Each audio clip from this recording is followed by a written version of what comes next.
Hello everyone, welcome back. If you haven't been here before, my name is Debbie and I read a lot of books. Today I am continuing the Whitehaven Witches series by TJ Green. So I've got books 10, 11 and 12. So book 10 is Stormcross Magic, book 11 is Weird Magic, and book 12 is Midwinter Magic. So Stormcross Magic. Whitehaven is full of visitors making the most of the summer holidays, but when two die in inexplicable circumstances and unearthly screams resound across the moors, fear descends on the town. The excitement surrounding the upcoming festival turns to dread as more deaths follow. The witches and Newton scramble to discover the cause, but unfortunately they have more than just the recent deaths to deal with. Hunters have arrived in Whitehaven, and they prepare to hunt anything remotely paranormal, including the witches. Faced with powerful storms and supernatural activities, the witches struggle with what little evidence they have until Ghost OPS stumble across a clue. Ancient magic has woken in Whitehaven, and it brings death to all. Samhain is approaching. The past draws closer. A reckoning is coming.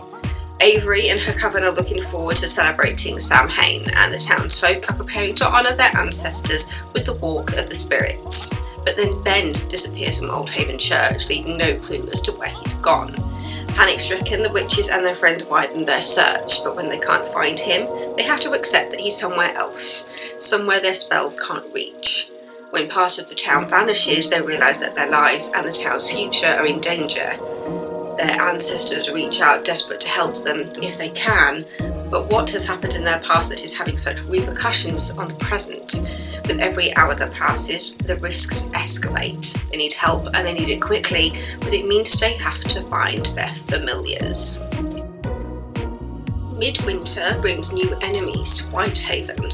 Overnight, just before Yule, everything changes in Whitehaven. A huge snowstorm seals the town that no one can leave or enter. The witches feel that nothing seems quite right, but they don't know why. For those that are trapped outside the town, the risks are all too real. There are inexplicable deaths, an unnatural amount of snow, fantastical ice sculptures, and a magical wall around Whitehaven. Reuben, worried about El and his coven, turns to his friends for help, including the Nephilim. All of their investigations point to an unlikely enemy that sounds utterly unbelievable, until they come face to face with him and are fighting for their lives. Jack Frost has arrived, and he's not alone. But trapped in Whitehaven, things are far worse. The Winter Queen has determined that winter will last forever, and she will kill anyone who stands in her way.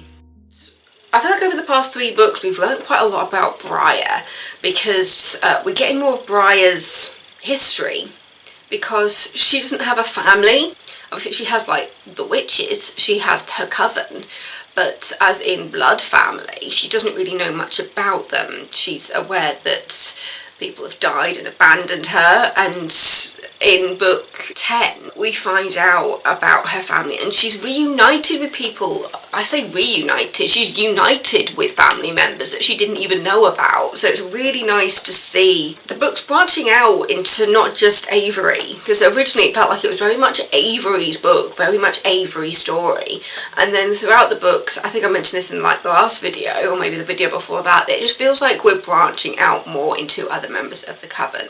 Obviously we've still got our core members, so you've got Avery Hamilton, who owns a bookshop called Happenstance Books. You've got Alex Bonneville, which is Avery's love interest, who owns the Wayward Sun pub.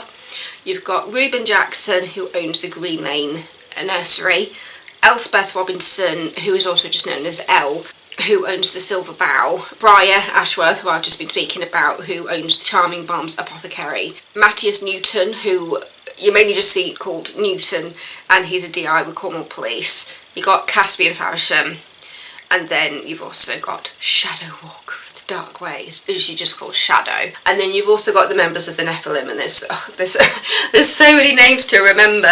It's gotten to a point where you've just got a few names that are kind of like similar, like Zoe and Z and things, so it's keeping alert as to like who's being talked about. Like Reuben is more affectionately known as just Rue in the books, R-E-U, and so everybody's got kind of like nicknames, especially when it comes to Nephilim, because They've got quite grand names, so they shorten them to things that are slightly easier to pronounce. In these past week books, as I said, I feel like we're just getting to know Briar a lot more, because you see her tapped into more of her Irish roots, and she finds family who are actually quite close by, and she never actually knew they were there. Because in book 9, you are looking at a kind of some Irish myths and legends. It's the Banshee, and you're trying to understand the association of the Banshee with some of the deaths, because obviously Banshees, when you look at kind of the idea behind a Banshee, it's being alerted to death rather than a Banshee actually killing someone, if that makes sense. Why it seems like a Banshee may be killing somebody, and you realise that that's not quite what's happening. It does have an association with Briar, and Briar being united with people she didn't know were there. And you basically see in book 10 Briar having a family that she didn't know about, and her thriving off having that family, and feeling like she's got, I mean, she already had so much love in her heart anyway, but you really see her using that with her family, and how the Coven completely takes everybody under their wing. And yeah, just the Coven itself is just a beautiful family anyway. But yeah, I feel like books 9 and 10 felt like very close together in regards to that storyline, and then I feel like books 10 and 11 were very close together in regards to their storylines, and then book I can't count, 12, yeah. I'm doing it in 3. It's been a long day. That last one, book 12, just felt like a complete departure from everything that I've already read, but it was also really fascinating to see it, because that book opened with what is essentially a snowstorm, because you followed on from Samhain, which is like Halloween, Day of the Dead, and then we're going into Yule, so it's kind of winter time, like winter solstice stuff, and you see this town of Whitehaven completely covered in snow and turned into its own bubble. And everybody wakes up feeling like something is not quite right, and you realise the witches have completely forgotten who they are. They seem to have a big disconnect with themselves as witches. Like, their magic has suddenly left them, and so you spend the majority of the book looking at the witches, not realising who they are or what they are. I was wondering how they were going to get out of it, because I was thinking, if they don't know who they are and they can't remember, how are they going to get out of this? You realise there are some people who are observing Whitehaven from outside of Whitehaven, and they have noticed this massive snow ice wall around Whitehaven that's unpenetrable, and so you're seeing the people on the outside trying to work out what's going on there, and you've got the people on the inside who obviously at first have no idea who they are, and then it's like watching the wall being broken down, but not in a literal sense, until a certain point in the book when it does start to literally come down. Yeah, I just thought that was really clever, and it brings in kind of the ideas of like Jack Frost and the Snow Queen. I love how all the books really lean into myths and legends and fairy tales, and turning them on their head a little bit. And it's kind of like with the Beaufort books, they look at things like the Sandman and fairy godmothers and just twist the story slightly, and I find it really clever and really interesting to see how those stories can be turned so much to the point where they're recognisable but also unrecognisable at the same time. I think it's one of the reasons why I really enjoyed shows like Once Upon a Time, because you were taking those fairy tales and combining them and twisting them. I mean, I think as anybody who watched Once Upon a Time, it got really weird towards the end before then finally coming back and everyone was going, oh, at least it ended in a way that was kind of satisfying. But there were a couple of seasons towards the end where everything just went, what? But I really like the idea of twisting those fairy tales and those legends and those myths, especially when it comes to the Banshees and things. Yeah, just seeing the twist and seeing the research that goes into it, and especially because they've also got these paranormal detectives and they've got like their radars and things, so they're trying to determine like the magical scale of things. And yeah, I feel like it's become quite philosophical almost looking over these books. But yeah, I just thought they were really clever in how it everything gets twisted. I can't believe how many fantasy books I'm reading after going for so long without really reading one, because it was my dad that found all these books. My dad found the Beaufort series, my dad found the Whitehaven Witches books, and when I first read like the first chapter of Whitehaven Bitches, I don't know what it's called.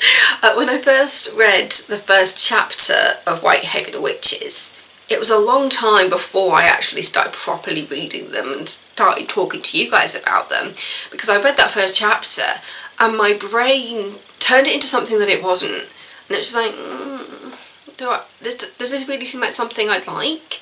Which is weird, because for somebody who was actually quite interested in like witchcraft and the witch trials and that kind of thing, and it does have that connection through all their family histories. Like in the first few books we were looking at them, finding like their grimoires and stuff, and now we're at a point when, I think it was book 11, when they started looking for their familiars, and I was like, this is something that I wasn't sure if it was ever going to happen in these series, but the idea of a witch and a witch's familiar, it's just like, this goes back to when I used to watch like Sabrina the Teenage Witch and things, and it's like, I know it wasn't Sabrina that was the first thing that did this, but as a young person who didn't know much about witches and like the witch trials and things, seeing the idea of a witch's familiar in the sense of like the cats and things, like a black cat. Salem Saberhagen is like my spirit animal.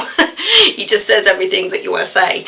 I'll also try and take over the world. But yeah, I just found it really interesting how they brought in the idea of the witch's familiar and how it's a part of them, which is how Whitehaven Witches incorporates it, and the idea that in a way your spirit can enter the familiar and the familiar spirit can enter you, and I just found that really interesting. And it became quite an important plot point in the last one when you had the witches that were trapped essentially in like this snow bubble, and they couldn't contact out, and because they couldn't remember they were witches they couldn't access their powers, but the people on the outside could, and it was like seeing what it was going to take for them to kind of break down that barrier. And you did see it with people getting angry and people getting upset and people going, oh wait, no, that's just unlocked something, and that unlocking also unlocked their familiars. It does sound like complete gibberish. If you've read it, you'll probably understand. If you're watching this because you're thinking, oh, I might be interested in the books, this probably sounds completely bonkers. But I feel like any fantasy series can sound completely bonkers when you strip it down so much. But yeah, I'm still greatly enjoying it. I think there is more books. I think pretty much caught up at this point, because in the author's notes of this one it says new books come out in 2024, which is obviously this year. So I've now gone on and done the first chapter of the Paranormal People. Is it Whitehaven Hunters? It says I'm at 1% of Whitehaven Hunters, which the first one is Spirit of the Fallen, and this is supposed to be kind of like the paranormal side of things, where you see like Ben and Cassie and you're seeing that group, and so I feel like I've taken a little bit of a jump back based on the story because they overlap. My dad did tell me that it would overlap and that I'd figure out when to be honest, it was pointed out to me when I could start reading these, but I was just so engrossed in that one that I just thought, I'll just go. But because I know what my current storyline is, I'm just trying to figure out where I am in regards to the other books. I think that this book 1 lines up with, is it like book 3 or book 4? There's not much introduction because it's going off the idea that you've read the other ones. So yeah, I'm just trying to place it in regards to what I've already read, in regards to which book it's either in conjunction with or in between. That's where I'm at. Yeah, so thank you so much for watching. Obviously I'll keep you caught up, but at the moment I'm just really enjoying this series, and I'm looking forward to the next 3. Looking forward to starting the new one with the paranormal, because as I said, when I started the whole series and when the paranormal investigators came in, the idea of just having a series dedicated to the paranormal investigators was really like intriguing to me, and then realising that's what these ones were, it was just like, me, DJ Green, same page, but obviously she was way ahead of me. Lots of stuff happening, and I feel like I'm learning a lot. I'm intrigued, I'm interested, and I'm looking forward to seeing where it goes going forward, especially now that we've established Briar, and then we're also looking at other relationships flourishing. especially now because Caspian and his sister Estelle, because I think it was last time I spoke about the fact that they were having a conversation because both of them realised they were coming out from under the thumb of their father, and we've realised that Estelle might actually join the coven because she has had her time away and she has come back with a clearer head and realising what she wants out of life, and you know, she doesn't want to be part of the Faversham. It's Faversham, Debs, not Havisham. Obviously we've had Alex and Avery, we've known about that relationship for a while, and the fact that Caspian was a bit of a third wheel to that because he's been having a huge crush on Avery, but I feel like he's coming out the other side of that.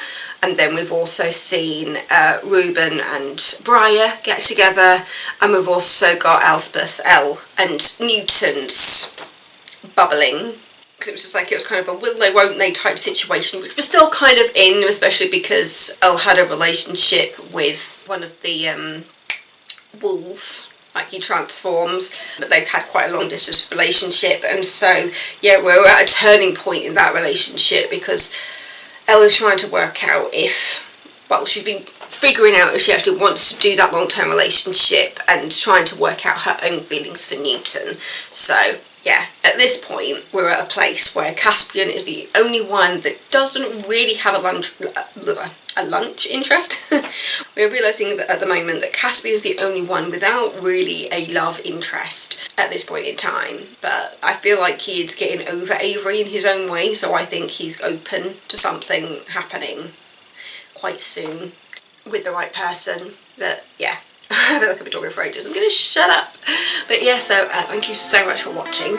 Don't forget to subscribe, and I will talk to you next time. Obviously, the next time I do a video about these guys, you'll be seeing me talking about 13, 14 and 15, even though I'm not quite sure how many books are out of for 2024 yet. But yeah, the next video will be a Wednesday video, so it'll be just a regular book, not in a series. But yes, so thank you. Don't forget to subscribe, and I'll see you next time with another video. Stay safe, everybody. I love you all. Goodbye.